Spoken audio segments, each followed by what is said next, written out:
వరకు తీసుకొచ్చారు. So first cinema opportunity ఎలా వచ్చింది మరి? ఫస్ట్ సినిమా అంటే నీది నాది ఒకే కథ సినిమా. నీది నాది ఒకే కథకి చంద్రబోస్ గారు ఓ రోజు నా పోయం చూసి ఫోన్ చేశారు. నాది ఆంధ్రజ్యోతిలో పోయం వచ్చింది. చూసి ఎవరు ఏంటి అని అన్ని అడిగాడు అనమాట. నేను చెప్తున్నా, అవతల వ్యక్తి చంద్రబోస్ నాకు తెలియదు, నేను ఇట్లా సినిమా డైరెక్షన్ ట్రయల్స్లో ఉన్నానన్నా అని చెప్తుంటే అవునా, అయితే ఎక్కడ, ఏ ఊరు, ఎవరి దగ్గర పనిచేసావు ఏంటి అని చాలా ఎగ్జైట్మెంట్గా అడుగుతున్నాడు. ఆ గొంతు ఏంటో విన్నట్టు అనిపిస్తుండింది, కానీ నేను ఆయన మనకి అంటే ఊహించాం కదా, ఊహించలే.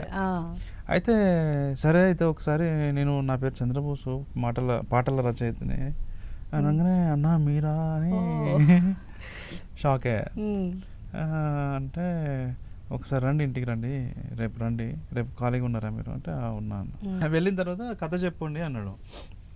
నేను ఒక కథ చెప్పా, ఇది చాలా పెద్ద బడ్జెట్, హీరో కావాలి దీనికి, నిన్నెవరు అట్లా నమ్మరు, కొత్తవాడివి కదా, ఒక తక్కువ బడ్జెట్లో ఒక 2 కోట్ల లోపు, ఇంకా చెప్పాలంటే 1.5 కోటి లోపు ఉన్న కథ చెప్పు, నేను ఇమీడియట్లీ మెటీరియలైజ్ చేసి చెప్తా అన్నాడు అనమాట.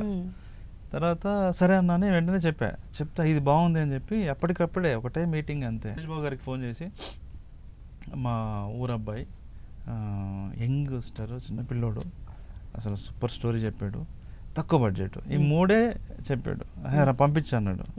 నెక్స్ట్ జమినీ కిరణ్ గారికి చేసి చెప్పాడు, కేఎస్ రామారావు గారికి చేసి చెప్పాడు. 3కి సేమ్ డైలాగులు, మా ఊరి పిల్లగాడు, తక్కువ బడ్జెట్, కంటెంట్ సూపర్ ఉంది, యూత్ బేస్ కథ, ఇట్లాంటిదే చెప్పాడు.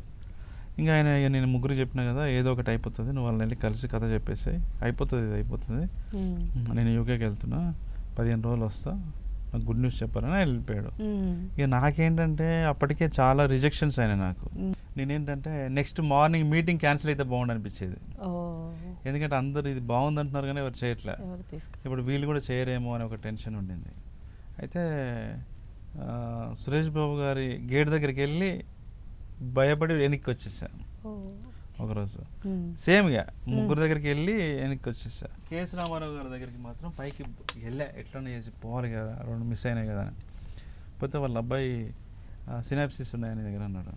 లేవు సార్ అంటే, నాకు పంపించండి మెయిల్లో, నాకు బోస్ గారు చెప్పారు, మీరు మెయిల్ చేయండి, నేను పిలుస్తాను అన్నాడు. అమ్మాయి అనుకొని వచ్చినాను అనమాట, చెప్పే అవసరం లేదు కదా.